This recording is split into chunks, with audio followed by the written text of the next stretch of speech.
Hey everyone, and welcome to a new episode of He's Not Wrong. I'm your host, Chad D.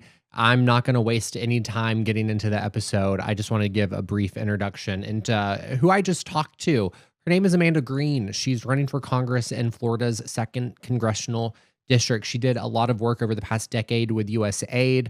She is a new mother who benefited from an IUI procedure to get pregnant. She understands women's rights. She is a force to be reckoned with. This was one of my favorite episodes that I have ever done. She is simply amazing. She is an amazing communicator who can take these complex issues and break them down in a way that everyone is able to understand. She is so solutions focused. It's unreal. It's what people should want their representatives in Congress to be. So with that being said, I'm just going to go ahead and I'm giving you my episode with Amanda Green, congressional candidate for Florida's 2nd District. Enjoy. Amanda Green, welcome to the podcast. We are so grateful to have you on this weekend. You're running for Congress in Florida, and we're going to talk about your campaign here shortly. But you had a really interesting journey to getting to the campaign trail, and you did a lot of work with USAID. And I often say that we need politicians, we need candidates who have real life experience. We need candidates who understand what everyday working Americans are going through in order to be able to represent their voices in Congress and in the state legislature, whatever you're running for office for. We need real people running for those spots. But you bring a specific perspective that I find really interesting, and that's you are directly affected by Trump's DOGE cuts with the work that you were doing, and you often refer to your work with USAID as your life's work. So I just want you to speak to what your life's work was and why those cuts were so detrimental to our country. Well, I first of all, I really appreciate you having me on today. This is an honor, and the campaign trail has definitely brought about a lot of cool opportunities, and this has been a highlight for me. So thank you for having me on. You're I welcome. I have spent the last 10 years, and which was also the first 10 years of my career, working with USAID through their number one federal contractor. And so what that means is the U.S. Agency for International Development, they outsource a lot of the work that they do, whether that's disseminating books overseas or that's distributing HIV/AIDS and anti-malarial medicine. They contract that out through firms. And so I worked at their top implementing partner, which implemented about 30% of the work that they did. And they recruited me right out of graduate school. I went to Florida State and studied international affairs, emergency management, public administration, and economics, and was recruited right out of graduate school to go up to DC and work specifically in the Middle East and North Africa department and work on some education programs and in operations. And what I learned very quickly was that when the American people are kind and generous, we do a few things all at the same time. We have the capacity to ensure that a child receives a textbook in the language that is spoken at home and improve literacy outcomes. And we can ensure that, HIV/AIDS and anti-malarials and tuberculosis meds are all making their way, and vaccines are making their way around the globe and suppressing disease in the world's most vulnerable communities who otherwise wouldn't have access to that help. And that does a lot of good for the world. But what is, I think, paramount for folks to understand is that does a lot of good for Americans. It ensures a lot of goodwill and positive feelings towards the American people. It's an incredible counterterrorism, counter-extremism methodology. But also, disease that we suppress overseas is disease that doesn't make it to our borders. An economy that is stabilized because we don't have, a rise of radical extremism in that country. An economy that's stabilized becomes a future trade partner. And in general, living in a stable environment and a stable world is beneficial to the American people, particularly one where folks feel not necessarily indebted, but grateful to the American people for their generosity. Something that I found out on the campaign trail, a lot of folks don't realize is when we ship food overseas, when we ship textbooks overseas, it's not like folks don't know where they come from. Everything is branded, brought to you by the American people or courtesy of the American people. And I think getting to spend, the first 10 years of my career doing that, it was a it was a true blessing, honestly, getting to do good for the world, spending very, very little of the overall federal Yeah. budget, and the return on investment to the American people is incredible. I want to hit on one thing that you just said, and I'm going to nerd out for just a minute because I don't think it's something that a lot of people think about, and you hit on it so perfectly. And that's that the work that USAID does across the globe has anti-terrorism benefits for our national security. And it reminds me of, and this is where the nerding out comes in, but like the Catholic Church, the Vatican, they are one of the strongest intelligence partners for countries like America because they have parishes and churches and priests and volunteers in really remote areas of the world. And the only way that we can get that intelligence is through that network. We have yet to be able to even mirror the kind of network that the Vatican has in really remote areas. And our closest ability to come to, or our closest way of coming to that was through the work of the USAID and being on the ground in those places, talking to people, understanding when an uprising might occur, being able to educate people to quell an uprising, whatever it may be. Like, it's so important, the work that's being done, not only for health and literacy and education, but actually for our own security. That was vital information going to those areas, and it's just cut off now. And it literally has national security implications for the American people that not a lot of people are talking about. Absolutely. And I think one of the things that folks kind of incorrectly assumed about USAID was that there was any coordination with operatives like CIA or like FBI. There was no coordination. I can tell you in my 10 years, I've never worked with special agents on anything other than Office of the Inspector General. Yeah. Those they have special agents, they investigate all the time. Worked closely with them. But as far as intelligence agencies, the value that USAID brings to them are those early warning signs and those early Yeah. indicators. Another thing that can cause destabilization very, very quickly around the globe is famine. And one of the ways that, whether it's intelligence agencies, the UN, whoever it is who's monitoring the situation, one of the ways that they can tell whether or not something like the dam is about to break, effectively, is through famine and early warning signs. And so one of the things that I'm most proud of in my career, one of the last things that I did, it would have been in 2024, was I led the budgeting process for the Famine Early Warning Signs Network, iteration number 8, which monitors the likelihood of famine and the rise of famine in the 42 most vulnerable countries across the globe. And then that data is fed back to the US government to ensure that we're intervening in famine, that we can reduce human suffering, and then from a more selfish perspective, that we can ensure no interruption of things like supply chain. And there was crazy cool technology involved in that. One of the indicators that we used required coordination with satellite imagery. And if you saw a cattle population dwindling and literally the width of the cows getting smaller, the folks before folks go hungry, cattle goes hungry if there's a desertification process happening. And so there was really fascinating technology being used to Mm. monitor famine, intervene in famine, and for intelligence agencies, yeah, determine whether or not there was about to be some sort of fall or transfer of power. The other thing you're able to do with international development is touch the lives of young people and the next generation. Radical extremism often happens because of things that happen in someone's formative years. So if in a young person's formative years, they were better educated and they credit the American people, they have increased literacy and are able to identify and combat their own media and their own biases, we are less likely to see them fall into radical extremism.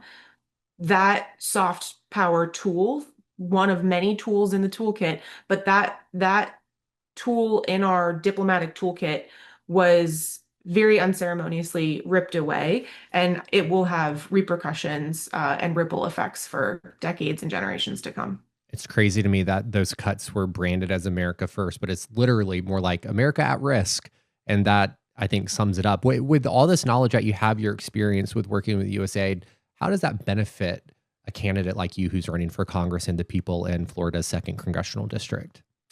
So there's a couple ways, and one of them is not actually like the sexiest thing to talk about, but it's understanding regulations. So as an operations director working with one of USAID's implementing partners, one of my responsibilities was to ensure that our staff on the ground who are actually implementing and doing the majority of the technical work day in and day out understood the federal acquisitions regulations of the US and when they needed to be, following local labor law versus a US supply chain regulation to procure whether it was a vehicle or medicine, whatever they had to do. And so one of the things that I think we lack right now in Congress are people who have worked, not that what I was doing was a regular job, it felt awesome every day, but people who have worked jobs that actually are affected by the legislation passed, Hmm. which turns into regulation, which turns into how American taxpayers' money is spent. Yeah. And so when we have folks who don't understand how their legislation impacts regulation, what the result of that is oftentimes regulation that is conflicting and results in spending a lot of time on monies on lawyers and accountants and money wasted, frankly. And so it's not sexy to say, but I think as a legislator, I understand intimately the contracting environment Yeah. and where we are spending too much money on compliance. It's one of the things that I think I would find some common ground with Republican colleagues of overregulation in certain parts of the federal acquisitions regulations, which is this very large book that is one of the reasons overheads for government contractors is so high.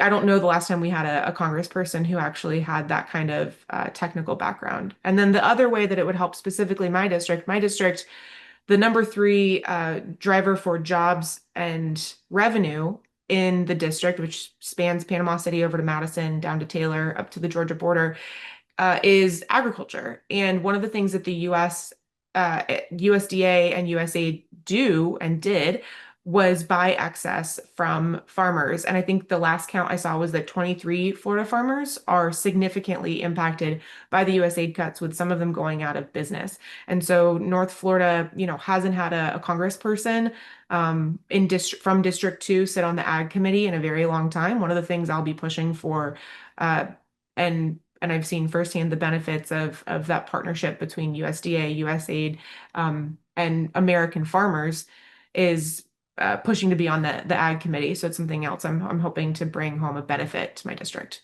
So when you were working at USAID, you were working to make sure that the money spent, that the work that was being done efficiently, effectively, cost effectively. Is that right? Yeah, as a contractor, it was 100% my responsibility as an operations director to ensure that we were not having anything fall into fraud, waste, and abuse categories, that everything was efficient, effective, and the dollar was being stretched as far as possible. And that's why I talk about, for example, local staff doing the majority of implementing, flying Americans in and out of countries constantly or for long periods of time costs a lot of money. What's far more effective is participating in the local economy, training staff locally to do the work, and going in and out for audits to ensure that the processes that we've put in place to avoid fraud, waste, and abuse are being followed. And so that was actually what was most disturbing to me about Doge and everything that happened, to have a bunch of folks fly in basically and determine in DC without ever having gone to these projects or probably ever having even read the federal Yeah. acquisitions regulations, that there was widespread fraud, waste, and abuse when they probably couldn't define those three things, was disturbing and made the outright lie very obvious to anyone who has Yeah. ever done federal contracting.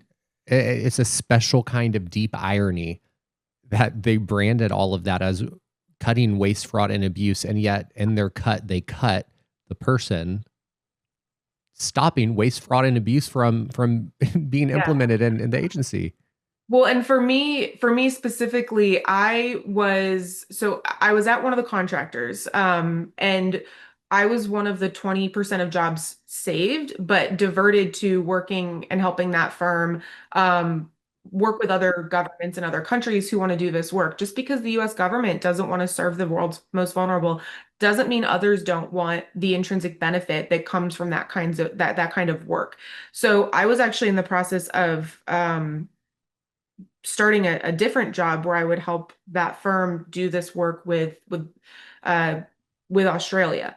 And what they did at USAID that was terrifying was they fired everyone in the Office of Inspector General's office. And that is who actually does the investigations of the most intensive fraud, waste, and abuse. If I was concerned that there was fraud, waste, or abuse on a project, I might do some preliminary analysis of that. There might be receipts that gave me an indicator that there could be fraud happening, or you know, not coercion, but basically coordination between vendors that's resulting in an improper Yeah. procurement process. But I would call the Office of Inspector General. That's who they gutted first. And so it told you their true intentions. If you're going to fire the guys that actually investigate the crimes when we think that they're happening, you're not interested in sussing out if anything illegal has happened. This is a Yeah. hit job, and it's a hit job against arguably um, the kindest thing that American taxpayers pay for as participants in a global society, whether we like it or not. Yeah. Keep it on the theme of hit job. What we saw towards the end of last year was this massive attack on SNAP benefits across the country. And one thing I found interesting is in your congressional district, almost a quarter of your constituents are on SNAP benefits. So keeping it in the theme of waste, fraud, and abuse, like that's life-saving benefits that people in your community relied on. What has the word on the ground been since all of that happened? Are people waking up to realizing, oh, wait, this government doesn't have my best interests at heart? Are people talking to you, voting with that in mind? Yeah, so one of the things that was hard on the campaign trail is early on, summer of last year when I first filed, I was hearing from folks that they were already nervous and frustrated, and I was trying to communicate to as many Democrats and folks, national Yeah. Democrats as well, that this was a district that was in need of a lot of help and was potentially flippable because of how severe the flow down consequences of the poor behavior of the federal government had been, and that we should pay attention because this district was going to feel repercussions of a government shutdown far more than many of the other Yeah. districts. We're one of the poorest districts in Florida, and in my district 10 years ago, 1 in 4 families were food insecure. Now it's or 1 in 5 families was food insecure. Now it's 1 in 4. And what we saw when that government shutdown started in October, I believe, was a very immediate localized response to attempt to bridge that gap, but just the sheer number of families and young people who had to come out and ask for help and had no idea how they were going to put food on the table. That instability caused a real come to Jesus, frankly, in the community. Yeah. And what we're seeing now this year, as folks are starting to poll in North Florida, is a validation of the feeling that folks interviewing folks last year had already, which is people are ready for change. And this district is correctly attributing fault to the current administration and to a Congress who won't hold them accountable and won't work for the American people.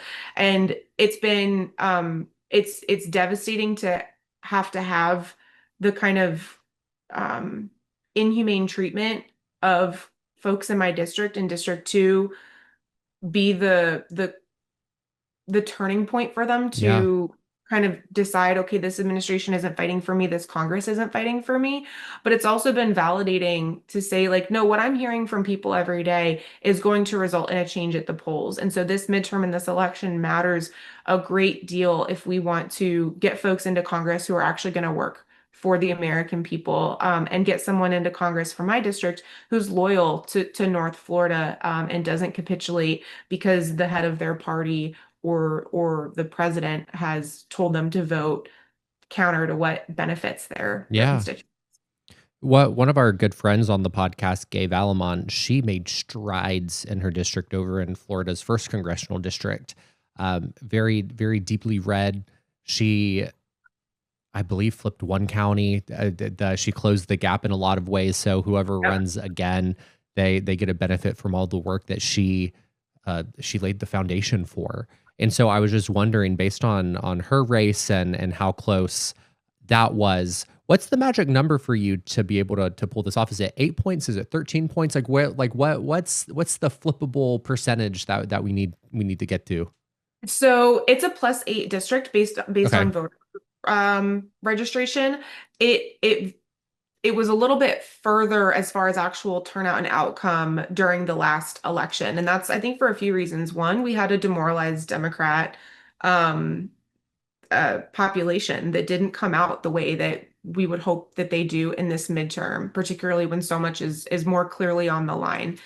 And we had a galvanized conservative base and independents and NPAs, non-party affiliated voters who were pushing to the right for economic reasons. Well, over the last year, we have seen how poorly this administration and this Congress have righted the economy. And so that same kind of push to the right that was a little bit unexpected as far as how far it went, we'll see it to the left. So I Yeah. had mapped out how, compared to even voter registration, we could move 9 points and see a 1 point win and a path to victory when I was convincing my husband and my family that there was a logic and a rationale to doing this. I wouldn't put my family through this if I didn't see that carved out path to victory and which counties would help us close the gap. But with the special elections that we're seeing and with the margins that Democrats are seeing, we're seeing 16 to 22 points on average. Yes. There's some crazy 36, 72. I'm kind of trying to ignore those, but we're seeing on average 16 to 22 points to the left. And so really this district has to do half as well as the rest of the nation in order to flip this seat Yeah. from red to blue. And the reality from what I'm hearing from folks every day, and I don't just talk to Democrats, right? That's not a good strategy. I spend a lot of time in conservative hotbeds in North Florida. They're fed up too. And at this point, they don't care if it's a D or an R. They want someone that is sincere and who genuinely loves North Florida and America, who's a proud patriot, and will fight for them tooth and nail. And it's refreshing. And I know for a lot of folks, Democrats say, how have you not come to this conclusion sooner? Like, let's just take the win, guys, and actually get something done. Yeah. Listen, I never thought there would be a day where an 8, 9, 10 point plus on an R would mean, oh, that means flippable.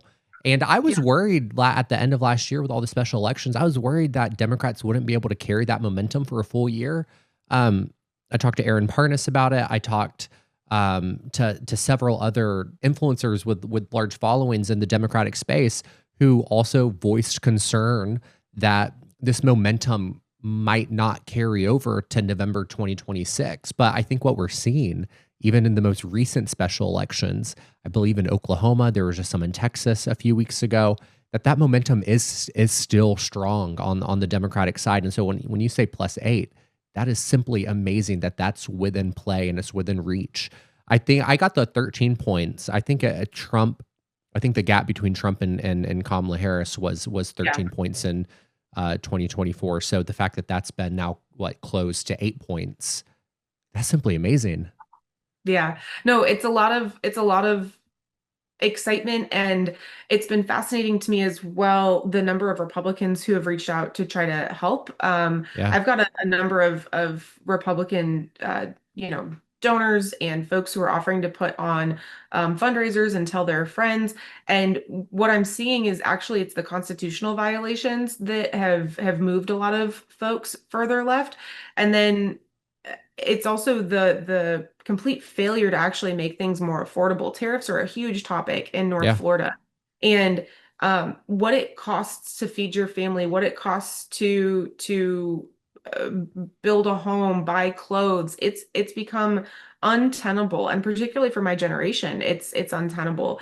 And I think one of the reasons that Democrats have been able to carry this momentum is because of newcomers and new energy and new blood and fresh faces, frankly, yeah, because as hard as folks have worked, that have been in office before, the reality is there's a lot of trust that's been broken. And I think the only way that we continue this momentum is to invest and believe that a younger generation is capable yeah, of moving us forward with that fresh vision. I keep telling um folks who have walked this path before me, older Democrats, older Republicans, that I'm here and I'm ready to take the baton. They just need to pass it, so I don't need to wrestle it from them. It'd be really helpful. They would just yeah, help me. for And sure. that has actually resonated. It's been nice. And we're hearing the same thing with constituents. That I want to hit on something you said a few minutes ago. You said that there are Republicans who don't care if there's a D or R next to your name. They just want solutions. And learning about your campaign, reading about you over the past few weeks, I mean, your campaign is so solution focused. You go to your website, you read the op-eds you've made, that you're not getting lost in that fray of political talking points that you might hear on the mainstream media or what people on social media are talking about. You are staying so focused on the solutions that will actually make people's lives better. And I think that's resonating with a lot of people. How are you staying so focused and not allowing yourself to veer off the path? Because I feel like veering off something that you're so focused on is easy in this environment, but like you are staying so straight on the course. How are you making that happen? Well, I appreciate that. You're gonna make me blush. Honestly, this is the value of not electing career and lifetime politicians is, my job was to be solutions oriented. And if I took my eye off the prize at any moment, my job would be at stake and people's lives in some instances could be at stake. And so, I think having folks with legitimate project management and contract management experience who know what it is to look at a really big Yeah. problem and break it down into bite-sized pieces that allow us to move forward not just in these tiny incremental amounts, but like take leaps and bounds and have milestones and be used to being rewarded or being viewed as a failure based on success of those milestones is important. We have political parties that make all sorts of promises during their campaigns and then don't actually have a plan. One of the things that I can always congratulate the Trump administration on is effectively executing their plan. And I think right now, Yeah. the Democrats need a better plan. And so you need folks who have more recently been held accountable in the real world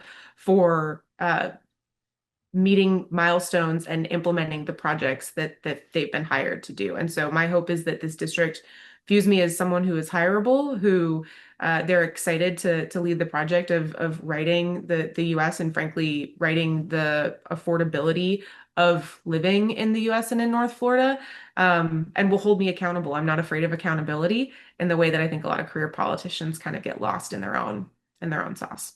You are not wrong about the fact that the Republicans, Trump, they're good at making a plan. I'm not afraid to compliment the Republican Party. They are bar none when it comes to their media infrastructure with their ability to play the long game.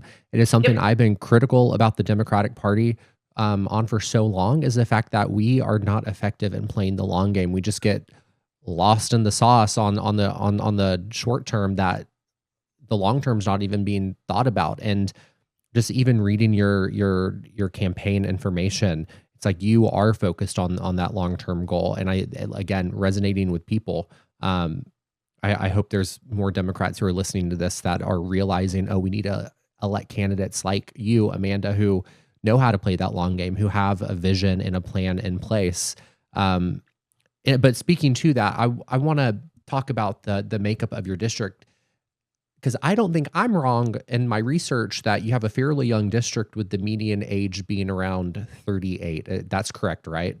It is, yeah. Okay, so when I see the age 38, I'm like, okay, that's a young family. People might just now be like they're getting married. They're starting their lives. They might be buying their first home. There's a lot of firsts that are happening around the age of 38 for a lot of people. So I have to ask about the SAVE Act because there's a lot of implications that people might not know about when it comes to the SAVE Act when they're making their firsts, whether that's getting married and women changing the names on their licenses and their legal identification to getting mortgages with their spouse and the name that goes on that, owning property, just all these things that happen around the age of 38.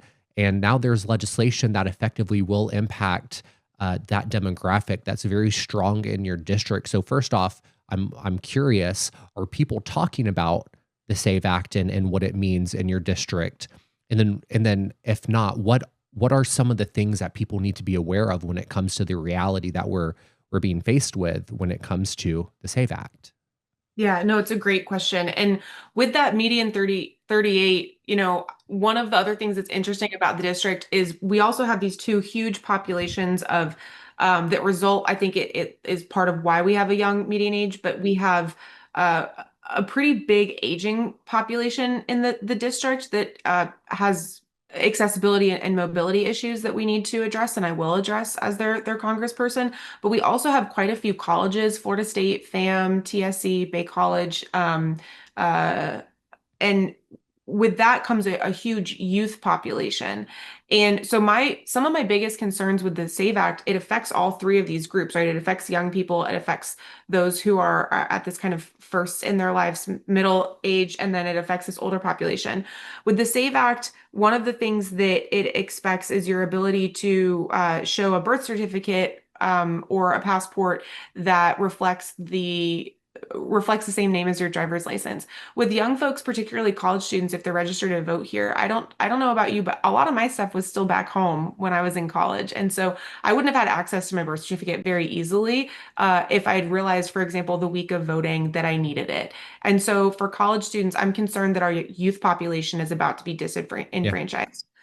For your 38-year-olds, it's specifically women that I'm concerned about. You know, a lot of women choose to take their husband's last name and or their partner's last name. And when you do that with the SAVE Act, the way it's currently written, it is going to result in you having to track and map your names. And I always think of my mom when I see things like this. My mom got married when I was a kid, and obviously, or rather before I was born, Yep. and the first time, married my dad. And at first she hyphenated her maiden name and her last name with my dad's name. And then when I was born, she changed it fully to his last name so that we'd all have the same last name. And then when they got divorced, she changed it back. And then when she married my bonus dad, who is an incredible person, and he and my dad are good friends, and they all co-parented beautifully, but she changed her name again. I think about a woman who worked incredibly hard and set me up for success and is now going to potentially, if the SAVE Act passes, have to show the movement of basically five name changes from only two marriages. And it's a ridiculous burden for her to bear. And I don't even know if the state of California and the state of Florida, if she could even map it all Yeah. now, 30 years later. And then with the older populations, I'm really concerned, particularly in the rural parts of the district. We have an aging population that do not have passports. 14 of the 16 counties in my district are very rural, and the percentage of folks who have ever left the US is incredibly low. So they do not have passports. Um, and the likelihood of access to a birth certificate is also quite low. And what is going to happen in some of those counties if this act passes is a lot of pressure on the counties and on the cities as far as helping people get copies and prints of their documentation. This is all happening at the same time that Florida is talking about removing property tax, which would directly affect the funding and the ability to properly staff those offices. Yeah. So at the same time that they're talking about reducing the available services, there's going to be a heightened need and increase in an increase of those services. And all of that will result in people not having the documentation that they need to vote potentially as soon as this midterm. And so, one call to action that I can give folks is whether or not you think your representative and senator listen to you, please attempt to call them. 5 calls is a great app to do so, and tell them that the SAVE Act, as it's currently written, is not doing what it is intended to do. The reality is, we all want US citizens voting in free and fair elections. This is disenfranchising US citizens. And staying on that, no matter how conservative your rep and senator is helpful in ensuring that at least it slows down so that we can sort out how to rewrite it in an effective way after the midterm, or kill it and actually look at where real election fraud is happening, because Yes. it's not addressing anything useful. Yeah, absolutely. I don't understand how people can't look at the SAVE Act and not understand or realize how it's a coordinated attack and a coordinated effort to disenfranchise Americans from ultimately voting Democratic to ensure Republicans are elected. I think it's going to backfire because a lot of the Republican constituents and voters are going to be disproportionately affected if it goes through. So I don't think they fully thought that part out. But you have Trump threatening to have ICE at polls in certain states. You have the attack on voter rolls. They tested it out in Georgia. They successfully got them. This week, you had him announce, I think, like 5 or 6 more lawsuits on other states to get their voter rolls. You have the SAVE Act. Like, it's this coordinated effort to really impact people's ability to cast a ballot in November because they can read the tea leaves. They know that people are waking up to how serious the situation is. I think about my mom. She just got her passport, I want to say a year and a half ago. I live in Alabama. She lives in Alabama as well, but she's from Connecticut and she was born in the 60s. And just to get her birth certificate, she had her mom is from Newfoundland. Her dad's from Italy. Her dad passed away years ago. She had to get a death certificate. She had to have birth information of her dad from Italy. So we had to contact the Italian government and the small village he was from to get his records to prove that that was her dad. Same thing with her mom in Canada, just to get her birth certificate in order to get a passport. It was months of effort and money just to get that single piece of paper, and then multiply that by millions of individuals, and you are inundating a system that already is not optimized to support the needs of the American people. It's insane. And then to also talk about your call to action and the importance of contacting your reps and senators and elected officials. This isn't a story I've talked about on the podcast yet because it just happened. I haven't really had the ability to speak about it, but a large part of my social media following and the efforts of He's Not Wrong is supporting people in Alabama as it relates to their utility bills and being an advocate for certain elections like the Public Service Commission, right? And we've been making a lot of noise. The power company, the utilities, they all felt the pressure. And so what did they do? They presented a bill last minute a few weeks ago to try to remove the Public Service Commission from being on the ballot to being a appointed body. So people couldn't do what Georgia did and flip the Public Service Commission and actually hold power companies accountable. Follow along for a second. They announced the bill on a Thursday. They had a hearing the next Tuesday. The bill was going up on the floor on Wednesday in the House. And I got word that they were putting the bill up immediately, like less than a week after they introduced it. And I was emailing every single representative. I had a few senators and reps in my phone who I texted the night Wednesday evening. And Thursday morning, I woke up to text messages from those senators and those representatives saying, like, we hear you. You made great points. We took the bill off the calendar. And as of 2 days ago, they announced the bill is dead. And that was because there was a coordinated effort from everyone contacting the representatives and making it known how unhappy they were that they were trying to silence their voice and their ability to have a more affordable life by removing their ability to vote for the people who have the power to do that, to do just that. So I just wanted to say that story to underscore the importance of calling our elected officials, because it sounds mundane. It just sounds like a talking point that people say, but it really is impactful. Like, we cannot forget that the power truly does rest with us.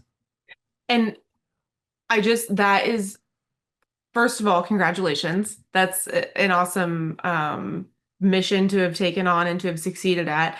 But I want to point out something that's really troublesome to me, which is how quickly government moves when it is to disenfranchise sometimes their population. And with local governments, particularly city, council, and state, there is so much more of an obligation to serve your people than we are seeing with the federal government right now. And so to have that kind of momentum stopped and to not be serving utility companies, but to listen to your constituents and decide to serve them, that's a beautiful move. And it's because those folks, likely there's a lot less money flowing into their campaigns.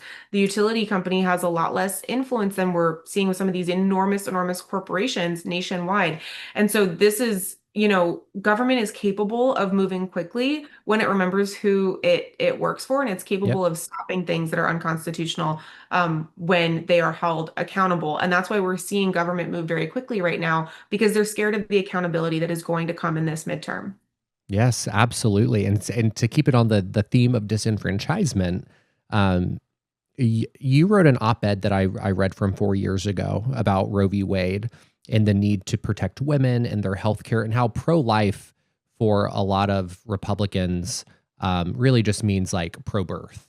There's a whole missing piece to what it means to be pro-life, and that means supporting individuals even after birth, supporting mothers with the right to choose to keep their life safe and healthy throughout their pregnancy. So you have a child who came into this world because you had access to healthcare through your IUI procedure, and the laws that have been passed and the attacks that have happened in the past 4 years since you wrote that op-ed about Roe v. Wade. I mean, it's just continued on women. And it's something that I will never feel. I'm not a woman. It is not something that will impact me, but I will never not use my voice to support women and to platform them to talk about how real this threat is. And so I just wanted to give you the opportunity to talk about that and what having access to healthcare, what that meant for you and your family. No, I really appreciate that. So 4 years ago, I wrote that op-ed. Actually, the morning that we found out that Roe v. Wade fell, I was at a friend's birthday. We were at a hotel, and I woke up that morning, and my husband was sitting at the base of the bed and looked very somber, like someone had passed away. And it was the weirdest feeling because I said, "What happened?" And he said, "Roe v. Wade just fell." And he knew how hard that was going to be for me to process. Um, because from my perspective, does anyone want a bunch of abortions to happen? No, but it's such a complex topic, and everyone's lives are formed, and the paths that we walk are so different. And I'm a fundamental believer, no matter what you decide for your body, you can't decide it for the woman standing next to you. Yeah. And so I decided I had to say something about it because Florida had already started to pass a 12-week abortion ban, which for a lot of folks, first trimester, that sounded reasonable. They thought, you know what? Yeah, at 12 weeks, it's the first trimester. And I had made the observation that this is just the start. They will go down to 6, and then there will be a Hmm. total ban. And one of the things that I think, anti-abortion folks don't think about when they're advocating is that this penalizes a lot of us who might need help getting pregnant and a lot of us who want to be pregnant, right? Pro-choice isn't anti-baby. For me, it's quite the opposite. And so I wrote that article, and actually at the time, 4 years ago, didn't know that I had an infertility diagnosis that would be coming very soon. My husband and I came home to Florida in 2021 with the intention of growing our family. It's 2026 and my son was just born last month. We didn't know it was going to take us that long for him to arrive. And actually, after years of no success and having very persistent cysts throughout my reproductive system, we told the fertility doctor in April of last year, actually, Amanda's decided to run for Congress. We're going to put, constant monitoring, which is still very expensive, even with health insurance. Very expensive. We're going to put this on pause because she's going to resign from her job instead of trying to save USAID. She's going to try to go to Congress and save the whole kit and caboodle. And it was at that appointment that the doctor put the scan that I just had up and said, Amanda, it's your first time that you've been cyst free. If you want to try the IUI procedure, you need to try it right now this week. And so we thought, okay, the chances of this working are very low. Let's go ahead and try it. And I was so fortunate. It worked. And then all of a sudden we were faced with, oh, now we're running for Congress and I'm pregnant. And a lot of folks in my life wondered if that would stop it. And if anything, it made me double down. I can't imagine a world where my child's going to grow up with less access to food, to healthcare, Hmm. to the ability to find a job, to love the person they're going to love. And so I thought about how hard it was going to be on the campaign trail pregnant and with a young child. And I just realized that I didn't know another way to do it, and that this might be a sign and an intervention that I was supposed to have to wait this long so that these things could align at the same time in my life, Yeah. and I could give in this perspective that would inform just how dedicated I was to ensuring a future for all of our kids. And that's because you had the ability to you had the ability to have access to that healthcare. You had the right to choose. And those are all things that are under attack for women. Like, it quite literally is a difference between having a family and being told, no, you can't. So sorry, we made the decision for you. And I cannot imagine ever being in a situation where like that decision is made for me. Like I cannot imagine what that feels like. And I'm so happy that you had access to that healthcare and you have a beautiful family now. That's amazing. And I only hope that more women have the ability to have the same access that you to Thank healthcare that you you. had that you No, mentioned. I appreciate it. I was very fortunate. We had incredible doctors. But honestly, it's really scary to carry a high risk. I had a high risk Hmm. pregnancy. It's really scary to carry that in Florida and know that if something goes wrong at any moment, but there's still a heartbeat, even if the pregnancy is no longer viable, that I might have to leave the state mid miscarriage in order to address that to ensure Yeah. that I lose an ovary or lose my uterus and then lose the capacity to have a future pregnancy. And it's those types of issues that I think are why, you know, having abortion bans that are this restricted, 6 weeks, 12 weeks, you cannot know the individual circumstance, and we need to trust doctors. It's Yeah. something I have to get back to on a variety of issues. We have to trust doctors and trust science when it comes to people making individual choices for themselves. And if your faith in your God guides you as well, that is a beautiful thing. That is for you and in your body and your decision making. And I think for Congress to insert themselves in such a personal Hmm. decision is just the definition of big government. And one of the things I think as well that I'm finding on the campaign trail is folks are a little surprised by how like a Republican I sound sometimes, Yeah. or like old school Republican. But I don't believe in a party of big government or mass surveillance. And that's what we're seeing from the current administration is Yeah. restrictions on individual liberties and a mass surveillance that is going to just expand the more that they feel that their way of life is threatened. You know, Yeah. any freedom in America is getting to choose your own path as long as it doesn't infringe on the Mm. rights and the paths of others. And I just don't, yeah, I don't understand the direction they're trying to go in. I think there's a lot of old school Republicans that are probably rolling over in their graves.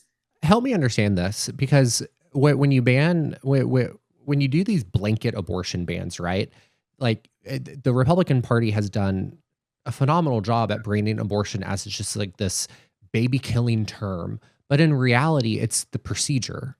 And so, if you have an ectopic pregnancy, I think I pronounced that correctly. If you have a life threatening issue with the pregnancy, it's the act of an abortion that saves the mother's life. Correct? Yes.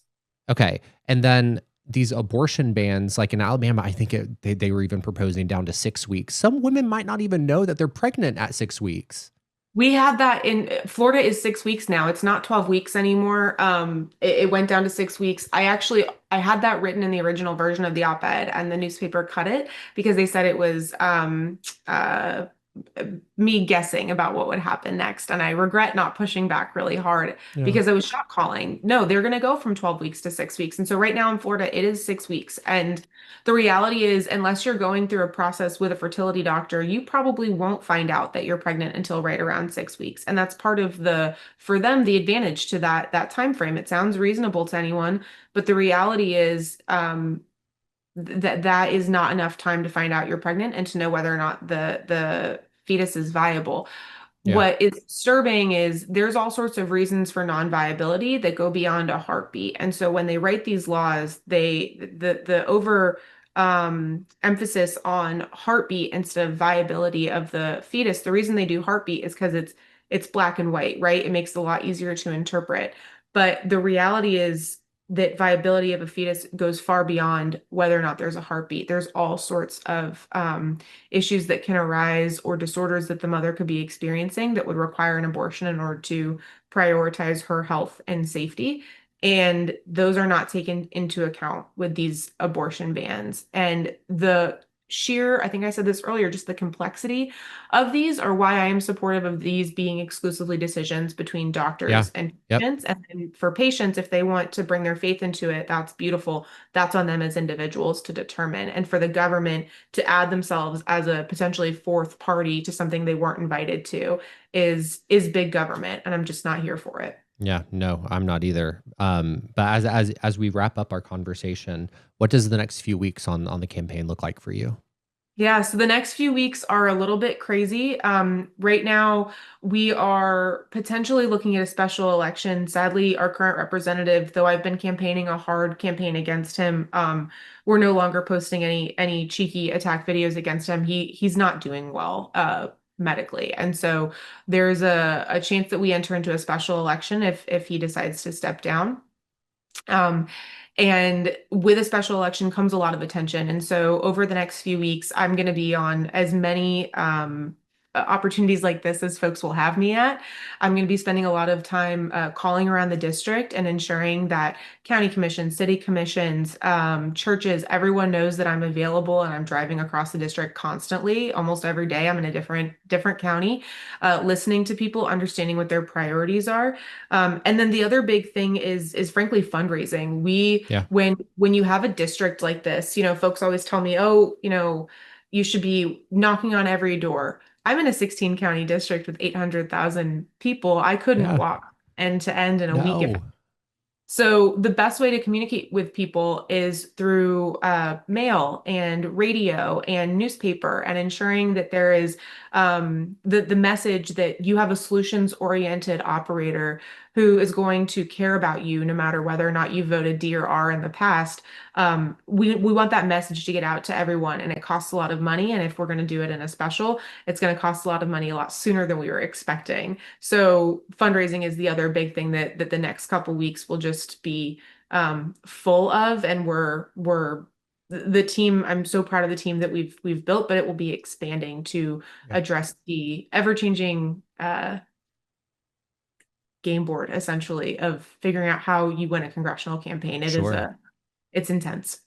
I worked on, and I apologize to my listeners every time I bring this up because I bring it up probably once an episode because it's just so relevant to the guests I have. But Mallory Hagan was a Miss America. She ran for Congress in Alabama, and her district was top to bottom like a 4-hour drive. And I followed her in 2018 on that campaign trail with a camera every single day, creating content because we didn't have a lot of money. We had to rely on social media and word of mouth and people being generous with their platforms to share the content we were making. So we were really content driven all those years ago. And that is such a real issue with campaigns, not having a lot of money, but having a lot of ground to cover with how with the makeup of them. It's not like a New York district where you can just walk a sidewalk and meet people where they are and cover the district a couple times in a week, but you're wasting. I know it's not wasting because you're driving from one part of the district to another to meet your constituents, but I'm not running for Congress, so I'm going to call it wasting time. Candidates waste so much time in the vehicle just to get from one side to another, and that's valuable call time. That's fundraising. That's potentially other events that could have been booked in that time, but it's the reality of running a congressional campaign. So it truly does take a lot of money and resources and people to pull it off and to make it happen and to make sure that time spent in the car is being used wisely. So anywho. Yep. Yeah. No, I'm not allowed to drive myself anymore, which feels very weird to me. Making calls, recording content, and answering questions for my team, or filling out, surveys, things Yep. like the Ballotpedia survey takes a lot of time. We did an initial draft before that, we're now overwriting. So there's just things that require my brain that I spend a lot of time sitting in the car, working on. And also my business card has my cell phone number on it. So that's been nice. I get to occasionally talk with constituents as well as they're calling my phone. And so we use car time for that too. Oh, that's amazing. Well, listen, Amanda, I end all episodes with my guests by asking them a final question of what they're not wrong about. So I'm going to ask you right now, what is it that you are not wrong about? I'm not wrong that this district will flip if we invest Yes. in it. And this campaign is investing in it hardcore. We welcome it. We welcome support from all over this district, from across the country. Folks lose faith in Florida too quickly from my perspective. I'm a Floridian. I love this state. It is incredibly beautiful. Everyone knows that because everyone loves to come here on vacation. But don't lose faith in Florida. I'm not wrong. We're going to flip this district. I hope you're not. I hope you're not wrong. I have faith in you and your campaign, and I want to live in a world where Amanda Green is serving in the United States House of Representatives, and we will do whatever it takes to make that happen. I Thank appreciate you. Absolutely. I thank you for your time. I know your time is valuable, and you took out a whole lot of it this morning to come join us and talk to us about your campaign. I'm so grateful. We are wishing you the best of luck. Whatever we can do to help you out, we are here. And I wish you the best of luck as you continue on with your campaign. Thank you. I really appreciate it.